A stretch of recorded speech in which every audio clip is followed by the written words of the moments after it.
klinik ini. Jadi Bu, apakah ada yang bisa saya bantu? Jadi gini Bu, saya ingin ber-KB. Saya kan baru saja minggu, tapi saya tuh maunya ingin menunda dulu Bu. Tapi kalau misalnya sih itu nggak apa-apa. Cuman saya maunya menunda dulu sih Bu. Oke, kalau begitu saya data terlebih dahulu ya. Namanya siapa Bu? Ibu Yonika. Usianya berapa tahun? Usianya 26 tahun. Nama suami siapa?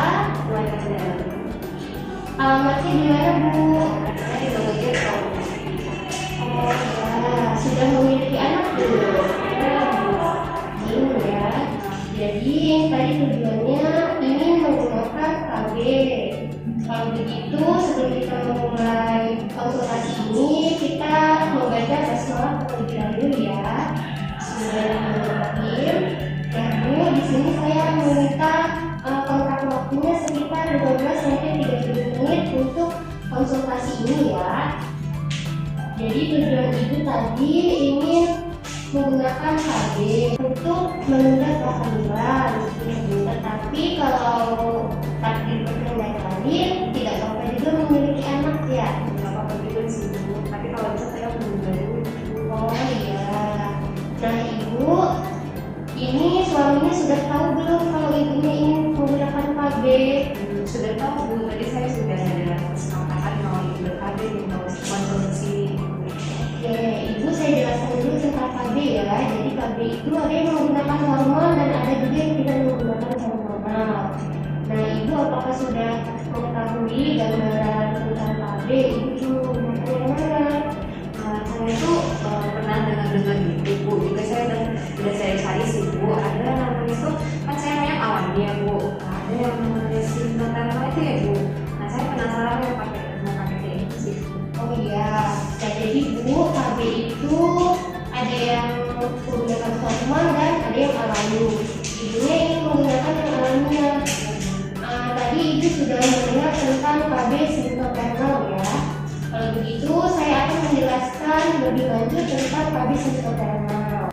Bu, ini akan saya jelaskan tentang KB metode sintotermal ya. Metode ini merupakan keluarga berencana alamiah atau KBA. Di sini dia mengidentifikasi masa subur dari siklus menstruasi wanita.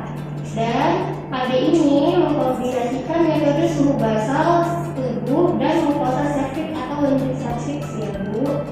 Tapi ada beberapa teori yang menyatakan bahwa ada 3 indikator kesuburan, yaitu perubahan suhu basal tubuh, perubahan mukosa atau wajib septic, dan perhitungan masa subur melalui metode KB kalender.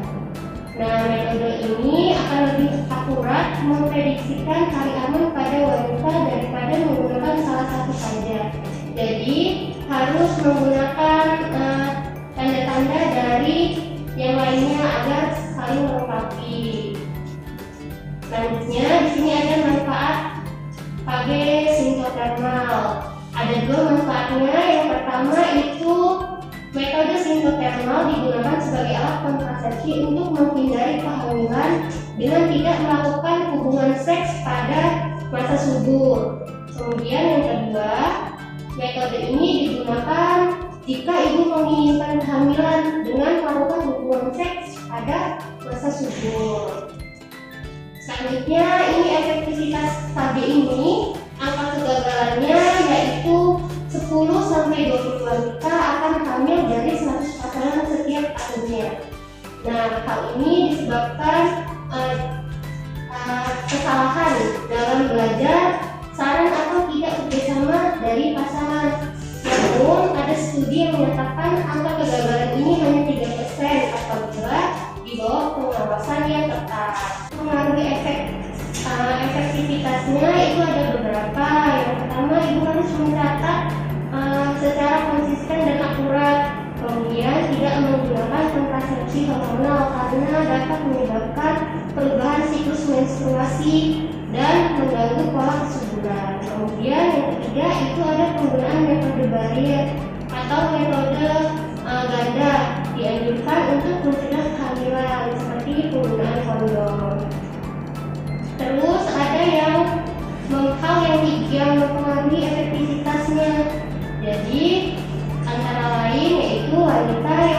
mempunyai bayi, karena ini dapat mengganggu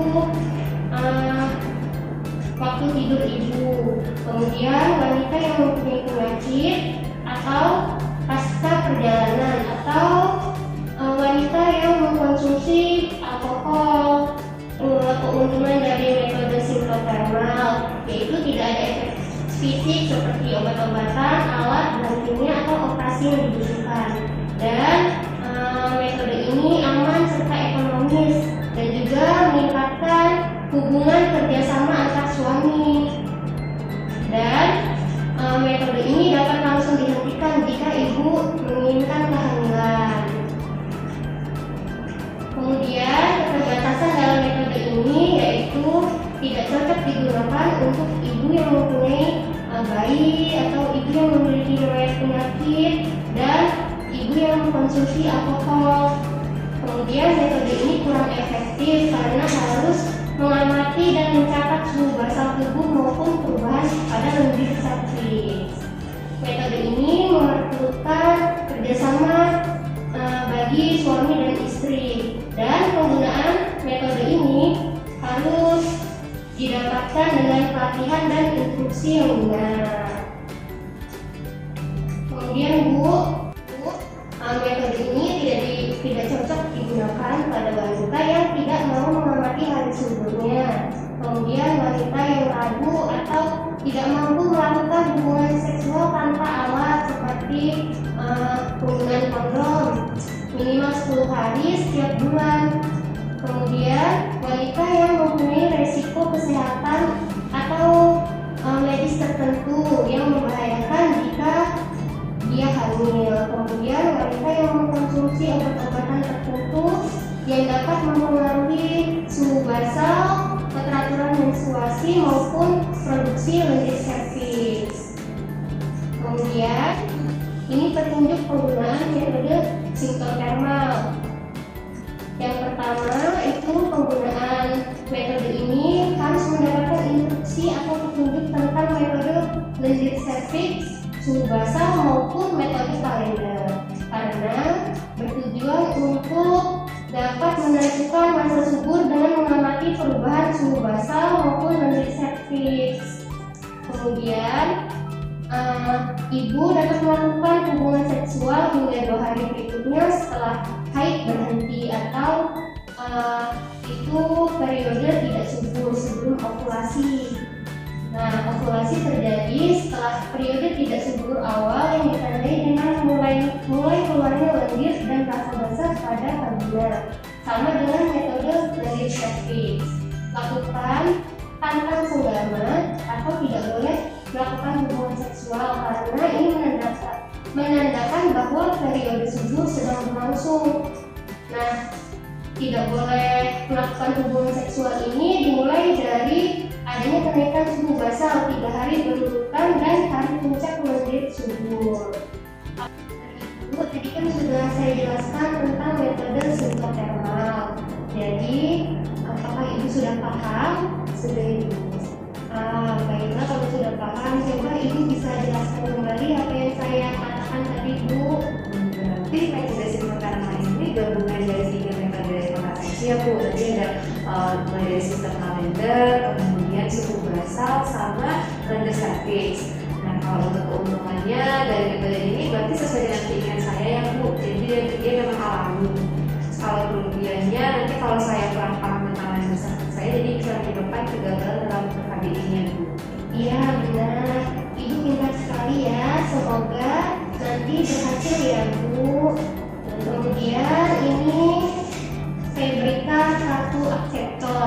Jadi nanti kalau ibu ingin menggunakan metode yang lain, ibu tinggal membawa kartu ini kembali ke sini. Kemudian nanti kalau memang ada masalah atau ingin melakukan konsultasi lagi, boleh kembali lagi ke sini. Terima kasih atas kunjungannya ya, Bu. Nah, untuk mengakhiri konsultasi kita pada siang hari ini, kita ucapkan hamdalah bersama-sama ya. Alhamdulillah. Baiklah, terima kasih ya, Ibu.